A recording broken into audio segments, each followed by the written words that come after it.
And we're back on a Saturday night as I drive home like we never left. Welcome to the Confessions of a Not So Dangerous Mind podcast. I'd like to thank you all for spending some of your Saturday early evening here with me in New York. Once again, we're going to skip past all that promotional jazz and get right to the guts of the episode. So I was thinking about big actors playing iconic roles. And I don't mean iconic characters in the manner of Clint Eastwood playing Harry Callahan, or somebody playing, or Sylvester Stallone, Rocky Balboa, Harrison Ford, Han Solo, Indiana Jones. I mean when people play iconic figures or important figures in life. So for example, in the movie Las Vegas, I think it was 2013, you had four major stars at various points, great actors, Oscar winners, Oscar nominees, in this movie Las Vegas, with Michael Douglas, Robert De Niro, Kevin Kline, and Morgan Freeman. And the movie it's just okay. It's a kind of it's not so much a bucket list thing. The guys aren't like all dying, but they're in Vegas for a bachelor party for one of their member, the last single member of their friend foursome, who's getting married. And that's basically the movie. But when I saw the film, it's not that good. I kind of realized that of those four, De Niro, the best actor of the four, most people would agree, he was the only one of those four that had not played the President of the United States, an iconic figure that is often represented in media, television like The West Wing, and in movies. De Niro just never played a president. You know, he played a guy who wanted to assassinate a vice president in Taxi Driver, at least we think, or he thinks he does. But Kevin Kline played President of the United States in Dave. Morgan Freeman played the President of the United States in Deep Impact. And Michael Douglas played the President of the United States in Nail Meat Head, the American President, the Rob Reiner film. Speaking of Mr. De Niro, and if you wonder why I sometimes refer to him as Mr. De Niro, it's not just like a measure of respect, although you could say that, but that's not why I do that. The reason why I refer to him, sometimes Bobby D, but other times Mr. De Niro, is because of one throwaway joke in Naked Gun Part 3, Naked Gun 33 and a third. So in the world of the movie, Leslie Nielsen's Frank Drebin, main character, Police Squad, you know, the Liam Neeson, this was the father of the Liam Neeson character from the new Naked Gun. He gets to the Academy Awards, literally, and he needs to get inside because Fred Ward's character is going to commit some kind of a terrorist act or something like that. So he has to get inside. And he gets to the door, and there's like a security guy at the door. And Leslie Nielsen goes, "Detective Lieutenant Frank Drebin, Police Squad. You got to let us in." And the guy goes, "Yeah, and I'm Robert De Niro." And Leslie Nielsen, as always, deadpans, "Mr. De Niro, we've got to get inside." And Mr. De Niro, he just calls him that because he thinks that this guy just said, "I'm Robert De Niro, okay, Mr. De Niro."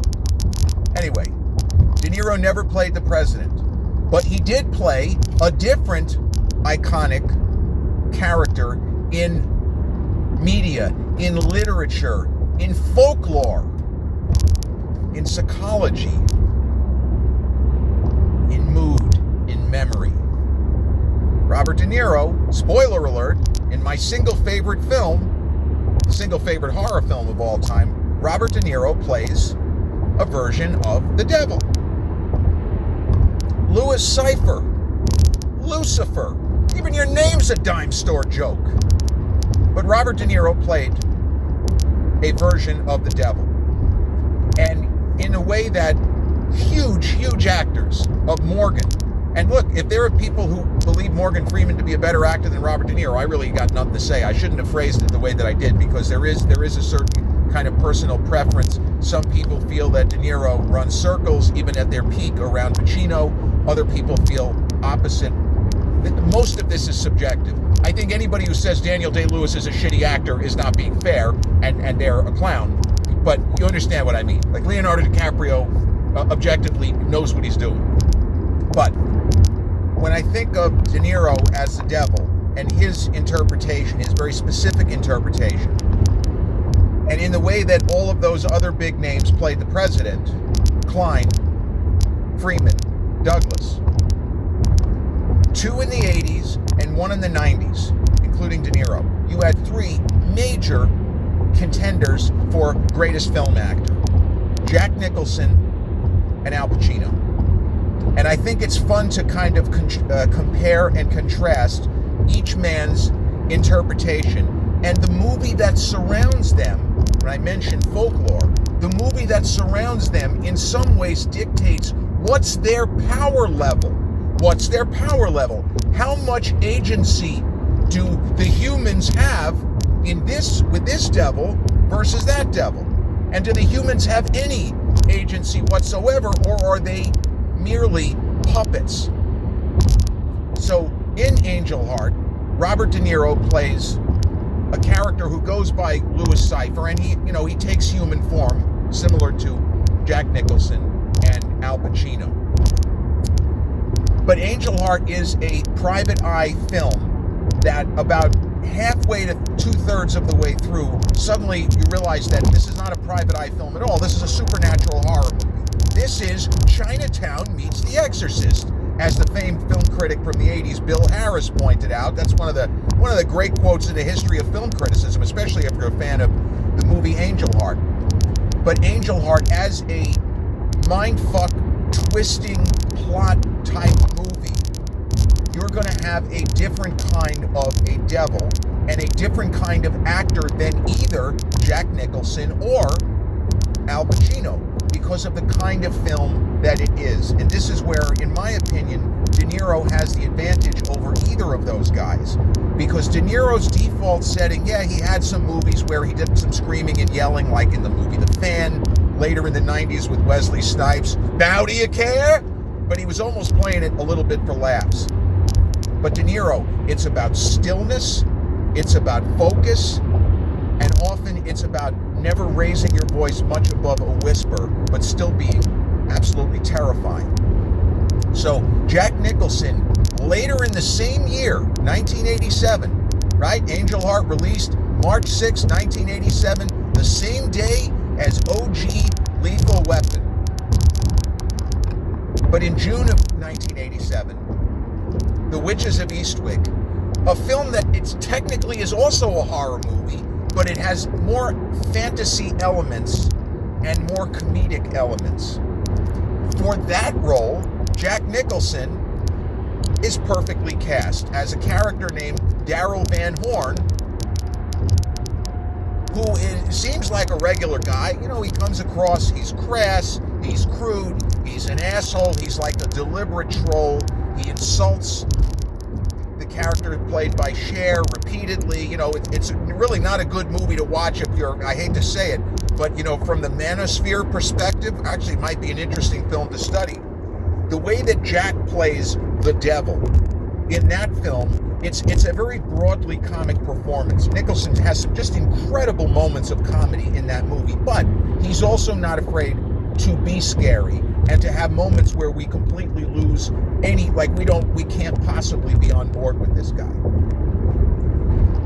But it's his character is deliberately crude and rude to women. And from the manosphere perspective, the Thoreau documentary that people are still really trying to get through and figure out exactly what does this mean from a societal perspective, Jack Nicholson's character in that movie meets Cher's character of Alexandra.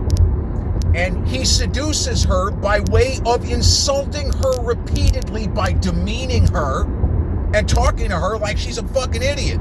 Now, I got to tell you, that's not good. That's not okay. But in the world of the movie, it works because we can kind of say, if we want, well, he's the devil.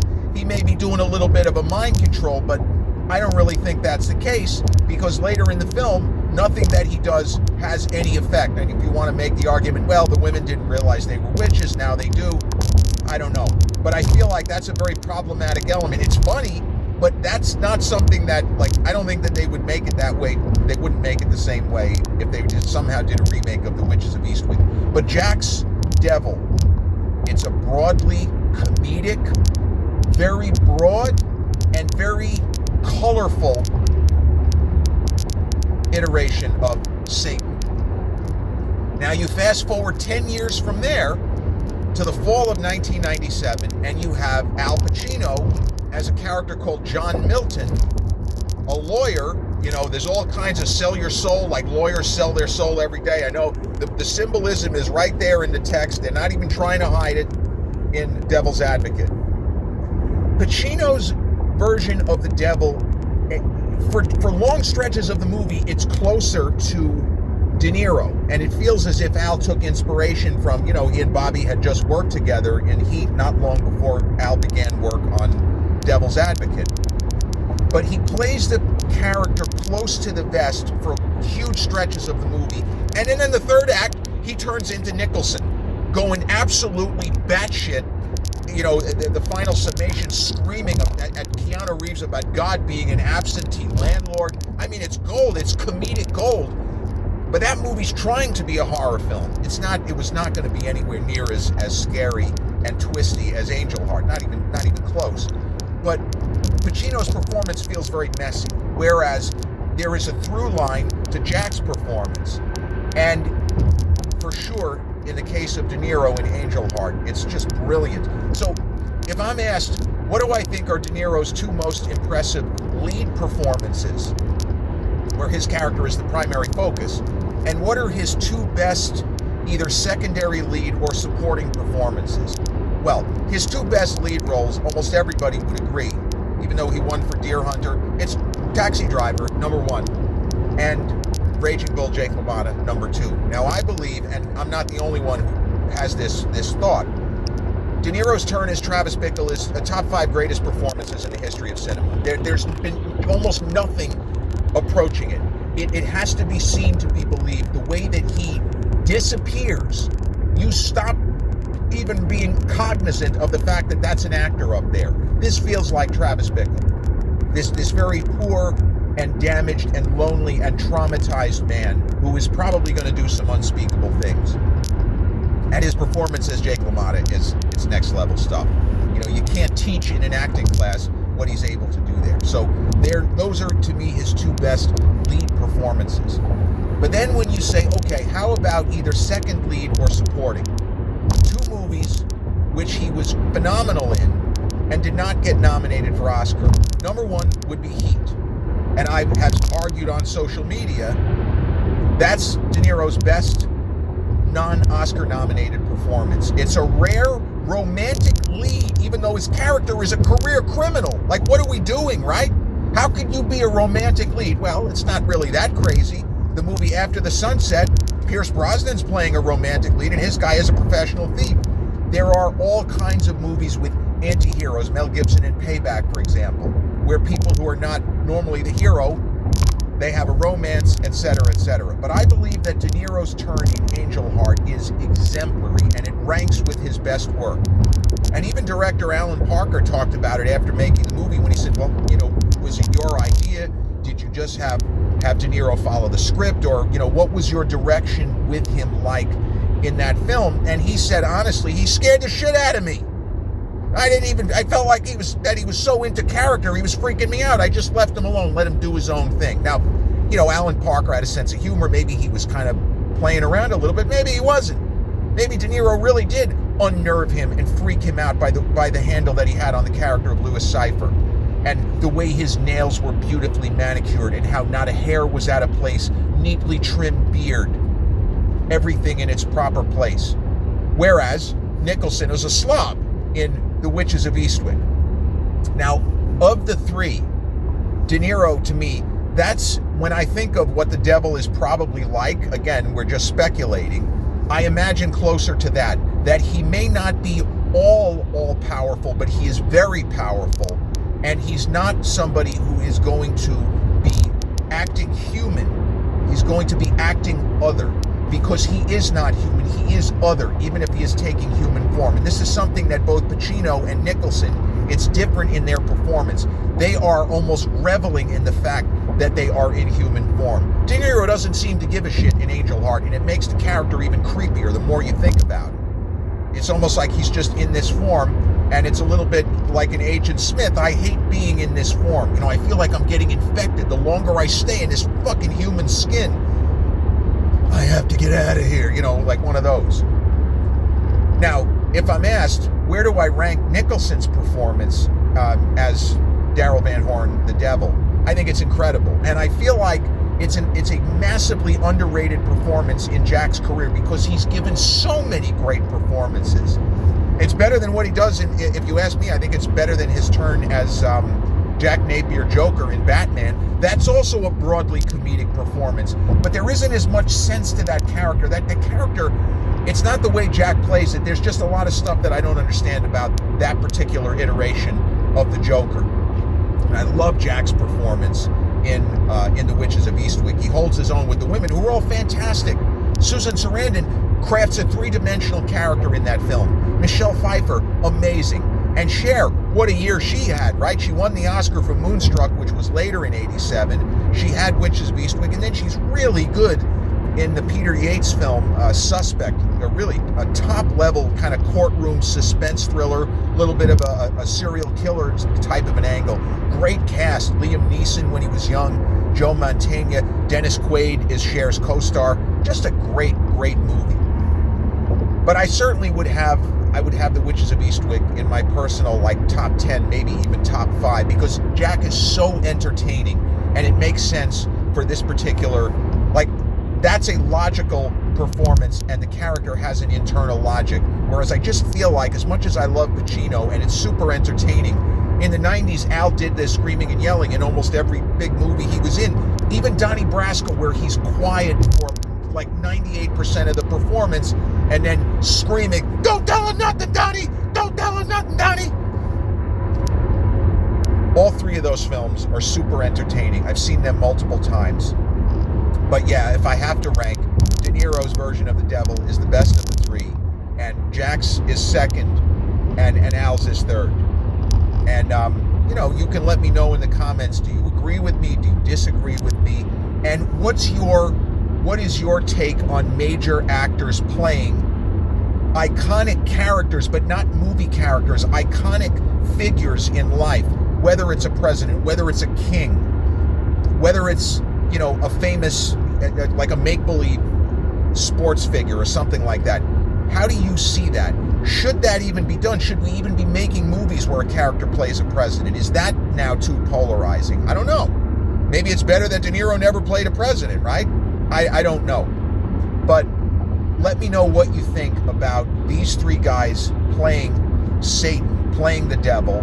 And what do you think about the three guys who played presidents of the United States in the 90s? How would you rank Morgan Freeman's character from Deep Impact, which is very much of a supporting character, Michael Douglas in The American President, lead, and Kevin Kline in a dual role in Ivan Reitman's fantastic film, Dave? That, to me, that's my favorite of the movie Presidents. As much as I like Rob Reiner's film, I think Dave is the best movie of those. But yeah, that's all I wanted to say. Just kind of thinking and pondering these different versions of iconic figures in life as opposed to what we automatically would assume are movie characters. Robert De Niro in Angel Heart, Jack Nicholson in The Witches of Eastwick, and Al Pacino, and it was Taylor Hackford who directed that, and George Miller, directed Witches of Eastwick. But the three iconic actors, De Niro, Jack, and Al Pacino as the devil in Angel Heart, Witches of Eastwick, and The Devil's Advocate. I'll spare you the exaggerated wrap-up. I hope you enjoyed this, again, somewhat unconventional episode, and I hope you have a great rest of your Saturday night. Peace.